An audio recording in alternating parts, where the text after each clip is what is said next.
आप moon show पर आए हैं और मैं आपको बताना चाहता हूं कि अगले 6 महीनों के लिए मेरा क्रिप्टो से बाहर निकलने की रणनीति क्या है।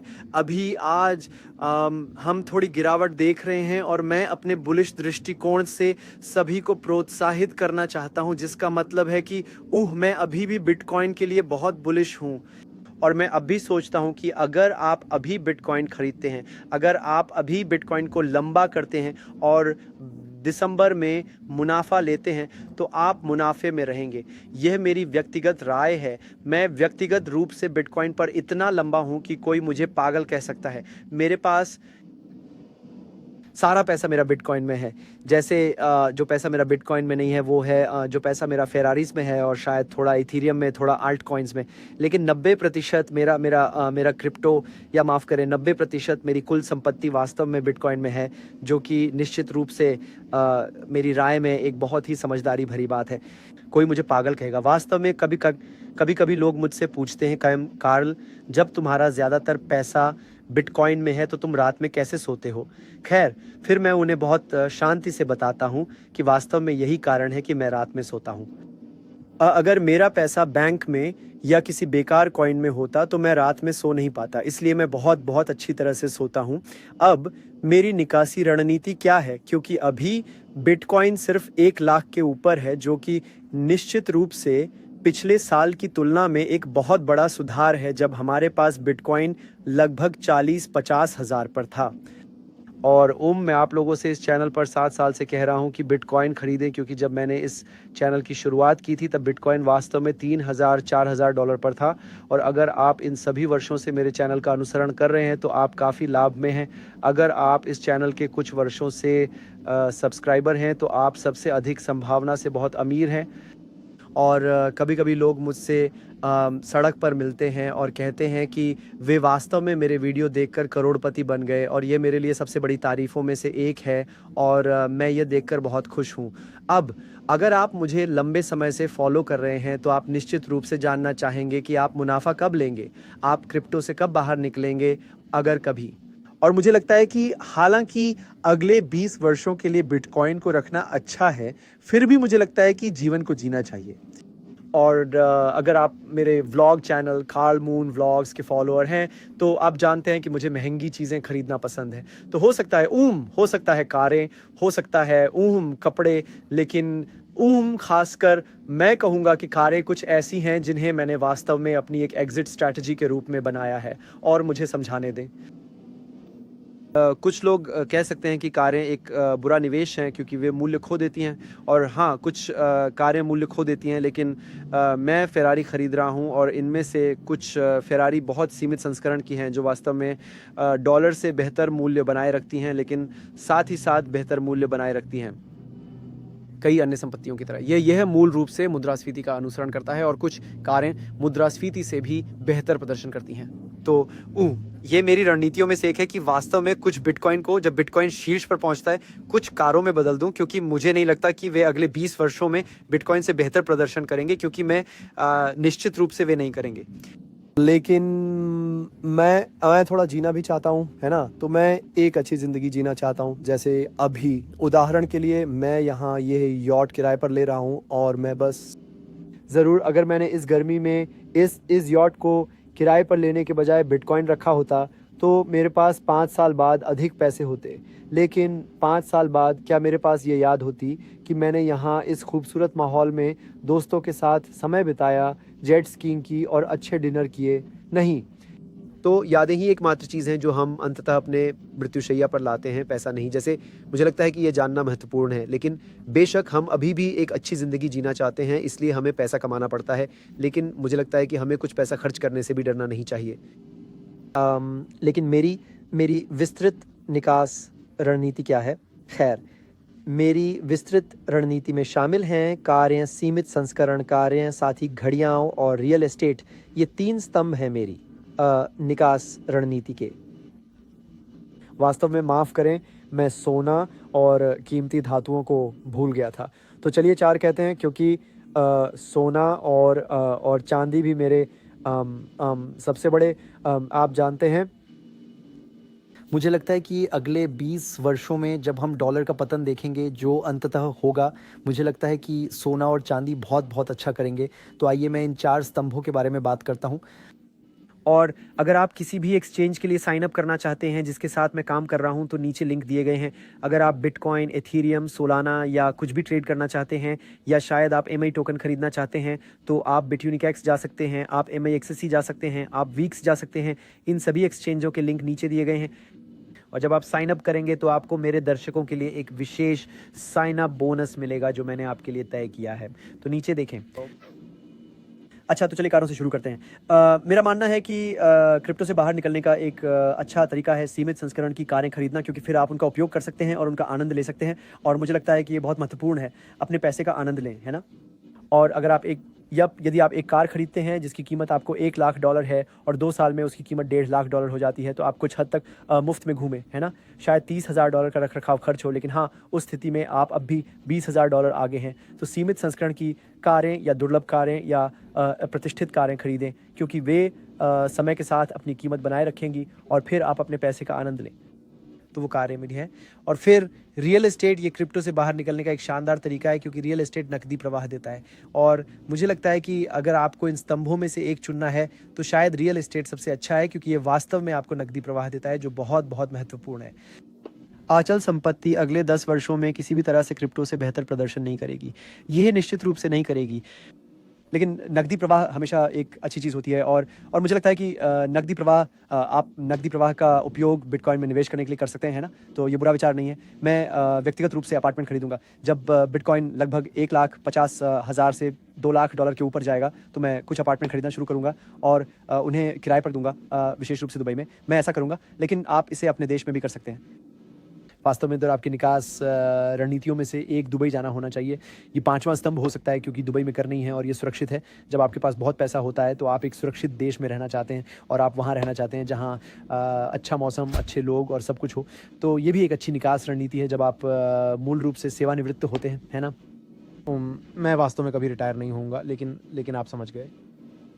और फिर चलिए सोने और चांदी के बारे में बात करते हैं, क्योंकि सोना और चांदी नकदी प्रवाह नहीं देते, लेकिन वे केवल संपत्तियां हैं जो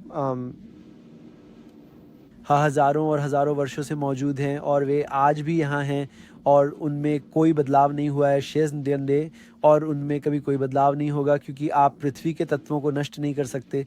जैसे वे हमेशा वहाँ रहेंगे। तो वे हज़ारों वर्षों से धन रहे हैं और वे मूल्यवान बने रहेंगे और अगले हज़ारों वर्षों तक आप जानते हैं दुर्लभ और मांग में बने रहेंगे। मुझे इस बारे में बहुत बहुत यकीन है। तो सोना और चांदी शायद या निश्चित रूप से अगले कुछ वर्षों में बिटकॉइन से बेहतर प्रदर्शन नहीं करेंगे, लेकिन जब बिटकॉइन शीर्ष पर पहुंच जाएगा, और यही मेरा मतलब है निकास रणनीति से।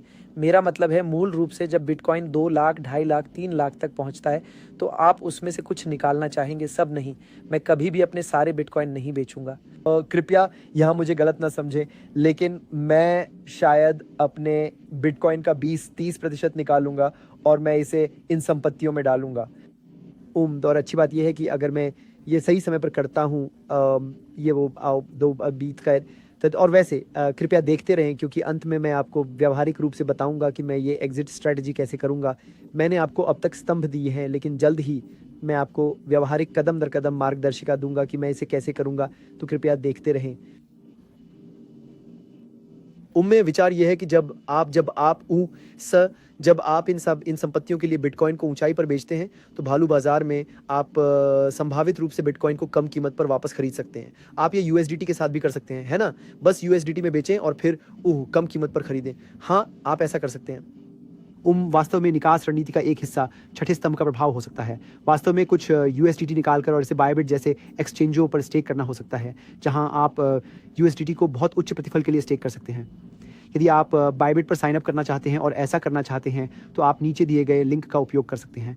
अन्य एक्सचेंज जो मैंने नीचे दिए हैं वे भी कुछ स्टेकिंग कर सकते हैं, जैसे वीक्स, और वीक्स भी कम स्वतंत्रता वाले देश में उपलब्ध है। ट्रम्प शायद वीक्स को पसंद करते हैं।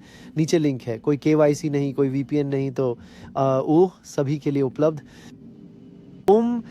लेकिन मूल रूप से हाँ, आप कुछ यूएसडीटी को स्टेक करना चाहते हैं और ये आप इन एक्सचेंजों पर कर सकते हैं। लेकिन मैं ये अपने सारे पैसे के साथ नहीं करूँगा, क्योंकि सबसे पहले एक्सचेंजों पर आपको भरोसा करना होता है, जो मैं बायबिट और उन पर करता हूँ। लेकिन साथ ही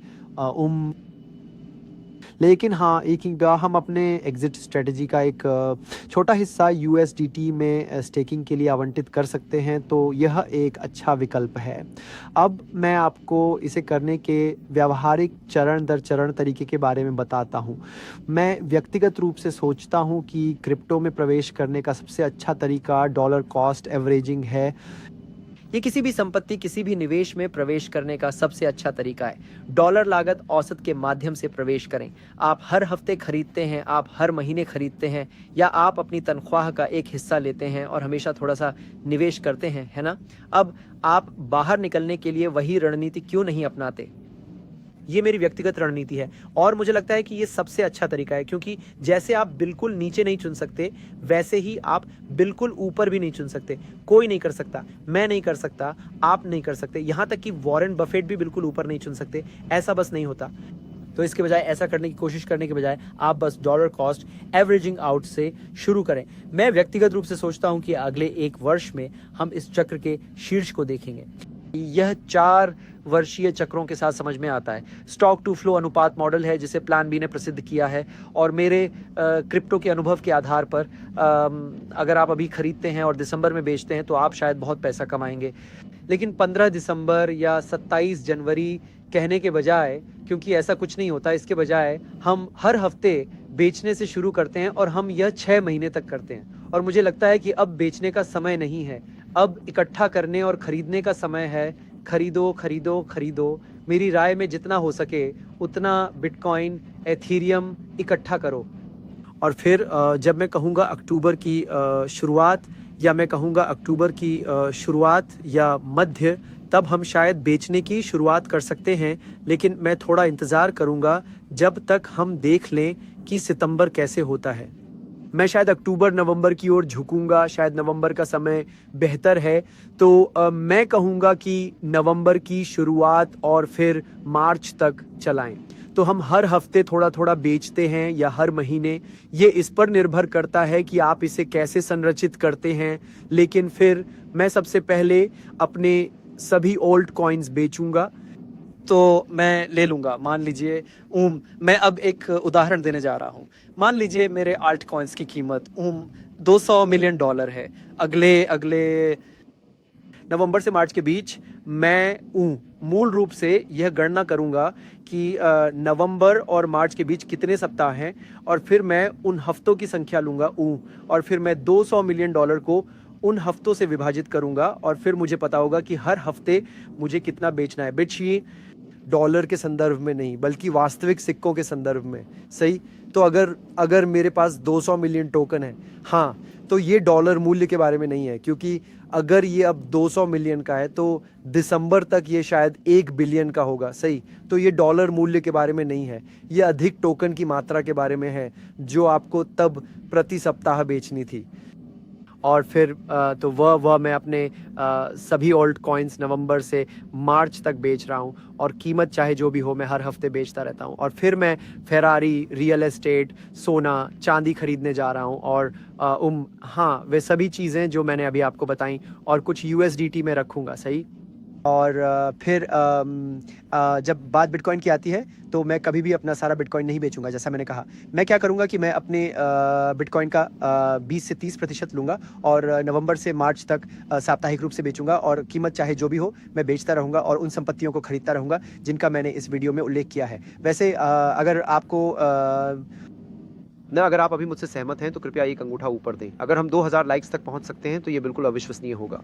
और अगर आप असहमत हैं और आपको लगता है कि मैंने कोई संपत्ति छोड़ दी है तो मुझे टिप्पणियों में बताएं, और फिर मैं एक फॉलोअप वीडियो बना सकता हूं उन संपत्तियों के साथ जो आपको लगता है कि मैंने छोड़ दी है, आपके क्रिप्टो मुनाफे से क्या खरीदना है। लेकिन ये मेरी निकास रणनीति है, और आप असहमत हो सकते हैं। लेकिन वैसे अगर आप देखना चाहते हैं कि मैं अपनी लाभ, मेरी निकास रणनीति, कार्ल मून व्लॉग्स को सब्सक्राइब करें, क्योंकि मैं वीडियो बनाता हूं जब मैं लग्जरी वस्तुएं खरीदता हूं, वह लग्जरी कारें, लग्जरी घड़ियां। और जब मैं रियल एस्टेट खरीदता हूँ तो मैं वहाँ इसके बारे में वीडियो बनाऊँगा। जब मैं यात्रा करता हूँ, जब मैं इस तरह के पागल यॉट्स पर जाता हूँ, ये ऐसा है, मुझे याद नहीं है कि ये कितना बड़ा है, लेकिन मुझे लगता है कि ये लगभग 50-60 मीटर है। ये एक बहुत ही सुंदर यॉट है और मैं इसके बारे में व्लॉग बनाता हूँ और आपको अपनी जीवन शैली दिखाता हूँ। मैं ये इसलिए करता हूँ ताकि आप लोगों को अपनी सबसे अच्छी ज़िंदगी जीने के लिए प्रेरित कर सकूँ। और आप लोग जानते हैं कि मैं आकर्षण के नियम में बहुत विश्वास करता हूँ। मुझे लगता है कि आकर्षण का नियम पैसे कमाने और अपने जीवन में धन लाने का सबसे अच्छा तरीका है। क्रिप्टो दूसरा सबसे अच्छा है, लेकिन संयोजन शायद अंतिम समाधान है। तो कृपया आकर्षण के नियम का उपयोग करें। कार्ल मून व्लॉग्स पर जाएं और मेरी ज़िंदगी से प्रेरित हों। मेरी यात्रा एक सुपरमार्केट में कैशियर से अब एक क्रिप्टो इन्फ्लुएंसर, उद्यमी और ट्रेडर बनने की थी, और मैं अपनी सबसे अच्छी ज़िंदगी जी रहा हूँ दोस्तों। और मैं वास्तव में चाहता हूँ कि आप लोग भी ऐसा करें। और मुझे नहीं लगता कि इसका सबसे अच्छा तरीका है कि हर दिन ट्रेडिंग शुरू करें। नहीं, मुझे ऐसा नहीं लगता। मुझे लगता है कि ट्रेडिंग कुछ अतिरिक्त पैसे कमाने का एक अच्छा तरीका है, लेकिन धन बनाने के लिए आपको एक व्यवसाय की आवश्यकता है, आपको नकदी प्रवाह की आवश्यकता है, आपको सिर्फ ट्रेडिंग और कुछ बिटकॉइन होल्डिंग से अधिक की आवश्यकता है। तो आकर्षण का नियम आपका सबसे अच्छा दांव है। तो कार्ल मून व्लॉग्स पर जाएं और इसे देखें। इस वीडियो को लाइक करें और मेरे व्लॉग चैनल को सब्सक्राइब करें। और हाँ, यही मेरी एग्ज़िट स्ट्रैटेजी है आने वाले साल के लिए, और मैं आशा करता हूँ कि आप लोगों से चाँद पर मिलूँगा। ये था कार्ल मून। मैं एड मून शो से साइनिंग आउट कर रहा हूँ। अगली वीडियो में मिलते हैं। अलविदा।